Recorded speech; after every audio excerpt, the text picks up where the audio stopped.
Assalamualaikum warahmatullahi wabarakatuh.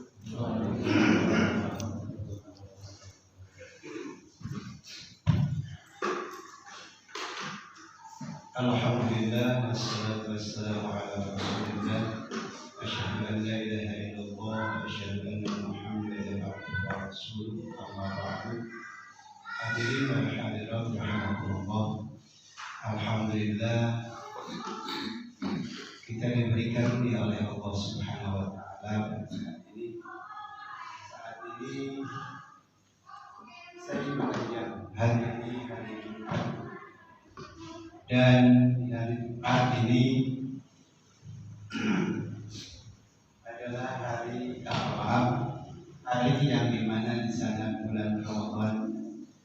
Jadi ada keberkahan Sayyidul Ayyam, keberkahan bulan suci Ramadan.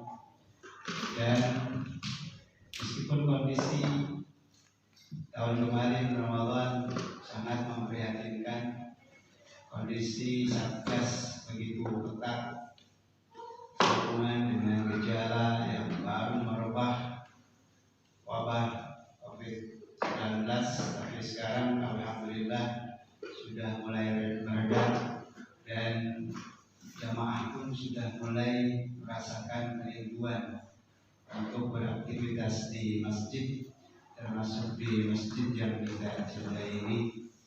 Alhamdulillah, bulan suci Ramadan ini meskipun masih banyak orang yang merasa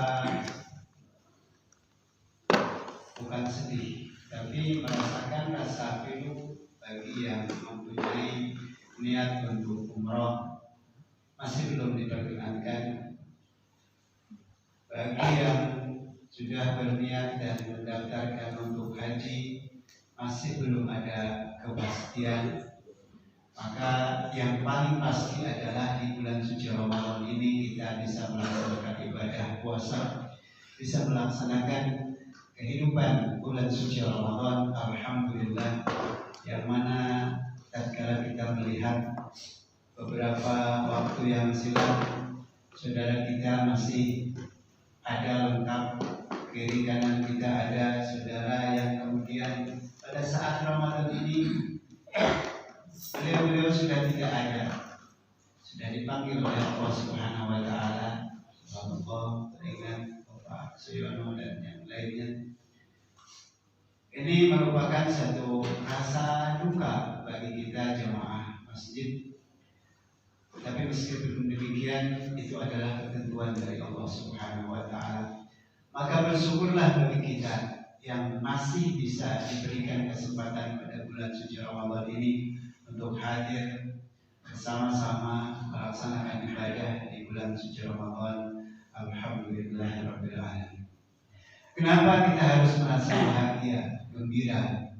Karena saya sendiri dan mungkin kebanyakan orang merasakan lalai dalam beribadah, merasakan lalai memenuhi panggilan Allah Subhanahu wa taala, merasakan banyak kekhilafan di antara kita sesama manusia, merasakan adanya kekhilafan dari tanggung jawab kita sebagai khalifah fil ardh, sebagai pemimpin di muka bumi ini yang harus mengelola diri, bagaimana kita harus berkomunikasi dengan Allah Subhanahu wa taala, bagaimana kita harus menata komunikasi dengan sesama manusia, bagaimana kita harus bertanggung jawab terhadap alam semesta, alam sekitar yang kita diberikan wewenang untuk mengelolanya, tetapi terkadang kita lalai.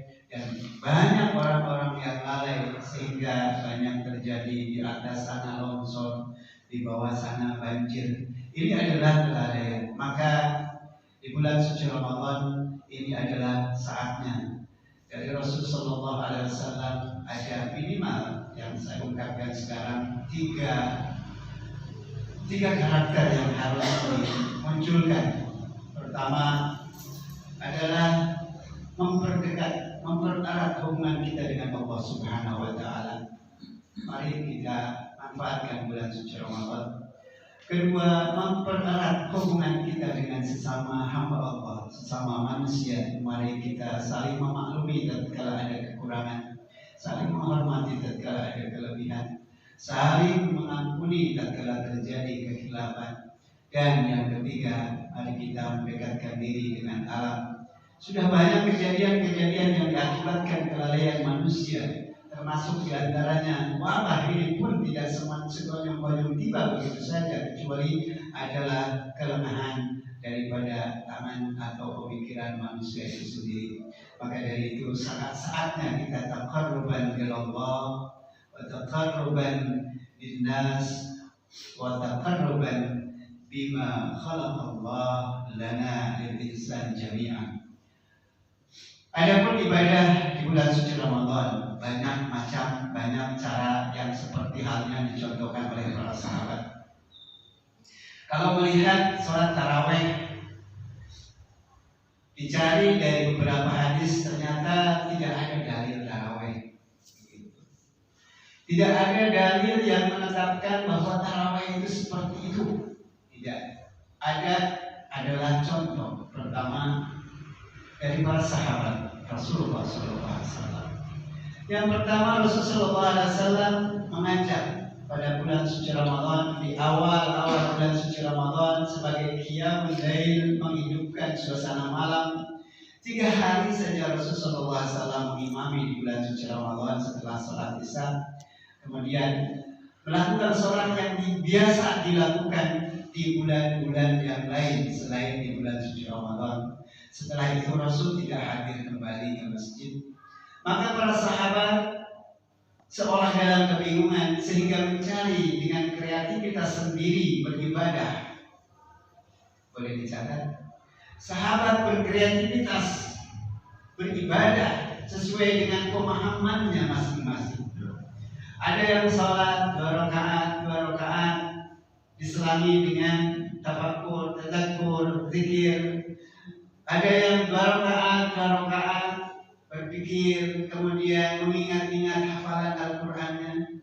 Ada yang sholat terus tak henti-hentinya sambil menunggu Rasulullah SAW. Demikian terjadi sampai wafatnya Rasulullah SAW. Hal itu terjadi. Ini dibuktikan dari beberapa catatan-catatan ahli hadis, catatan dari Imam Abu Hanifah, dari para sahabat murid-muridnya, catatan dari Imam Malik, catatan dari murid-murid Imam Syafi'i yang kemudian menggali pengetahuannya dari para sahabat dan tabi'in, bahwa tidak ditemukan dalil tentang sholat tarawih. Yang ada dalil tentang sholat tarawih adalah apa yang diperintahkan oleh Rasulullah SAW.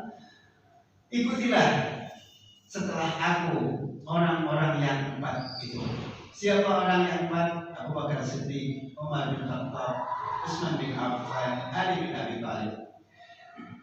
Beliau-beliau ini yang telah diberi hidayah oleh Allah Subhanahu wa taala. Ulaika kan nujum. Beliau-beliau ini ibaratkan bintang yang senantiasa diberikan cahayanya oleh Rasulullah SAW. Maka kata Rasul, iktadu, ikuti mereka ini, ikuti beliau ini. Maka melihat kondisi sahabat sampai ke kekhalifahan Abu Bakar Siddiq masih tetap seperti itu, Umar bin Khattab melakukan kreativitas baru, yaitu merangkum keinginannya untuk berjamaah bersama. Dibuktikanlah dengan sholat taraweh 20 rakaat 3 witir. Adapun di luar itu masih ada sahabat yang tidak melakukan. Maka dengan demikian kita diberi kebebasan. Mau 2 bulan cuma 4 rakaat, silakan. Hari itu di situ. Mau 4, 3, silakan. Atau seperti di Masjidil Haram, ada yang setelah 10 rakaat keluar salat witir sendiri di rumah.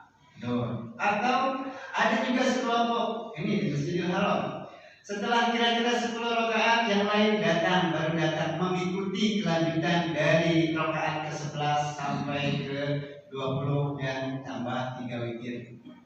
Ada juga yang tidak sama sekali sholat taraweh, terutama di akhir 10 atau 5 dari 15 ke akhir, tidak ikut taraweh di siang harinya, di awal-awal karena kesibukan, mulai buka toko, mulai langganan yang punya toko kebanyakan Akhirnya ikut sholatnya, datang jam 12 malam sampai jam 3 itu 11 rakaat. 11 rakaat itu dari jam 12 sampai jam 3. Kalau sholat taraweh yang 20 rakaat tambah 3 witir di Masjidil Haram dari jam 8 sampai jam 10. Cuma 2 jam, tapi yang 11 3 jam. Silahkan. Jadi selesai sudah sebenarnya permasalahan hukum dari sholat taraweh. Tidak ada yang harus mengatakan yang 11 utama, yang 20 kalau anti, ya, yang 20 utama, yang 11 kalau warakan ibadah yang tidak seperti itu. Demikianlah kehidupan tatkala kita mencontoh kepada para sahabat, yang mana para sahabat tersebut adalah diberi advice, diberi keleluasaan oleh Rasulullah SAW. Jadi jalan mana, dalil yang mana yang bisa dijadikan perdebatan di antara kita? Sudah selesai. Yang penting imanan wahtisaban. Iman dalam pelaksanaan itu wahtisaban, dan karena ibadah kepada Allah Subhanahu wa taala, ulaika humul muttaqun. Mereka lah yang menunjukkan jati dirinya sebagai orang-orang yang bertakwa. Demikian, mudah-mudahan ada manfaat. Sebagai kesimpulan, mari kita dekatkan diri kepada Allah Subhanahu wa taala dengan memperbanyak. Kalau merasakan sholat rakaat tarawihnya kurang, tambah dengan tadarusnya, tambah dengan zikirnya, tambah dengan baca sholawatnya. Atau yang mempunyai kelebihan hartanya, mari berikan harta kita, insya Allah akan memberikan keberkahan kepada kita. Kedua, dekatkan diri dengan sesama hamba Allah, sesama manusia, ukhuwah Islamiyah. Yang ketiga, mari kita dekatkan diri dengan apa yang telah Allah ciptakan untuk kehidupan manusia, yaitu alam, sehingga alam menjadi keberkahan bukan bencana bagi kita. Barakallahu li wa lakum fil Qur'anil azim wa nafa'ani wa iyyakum bima fihi min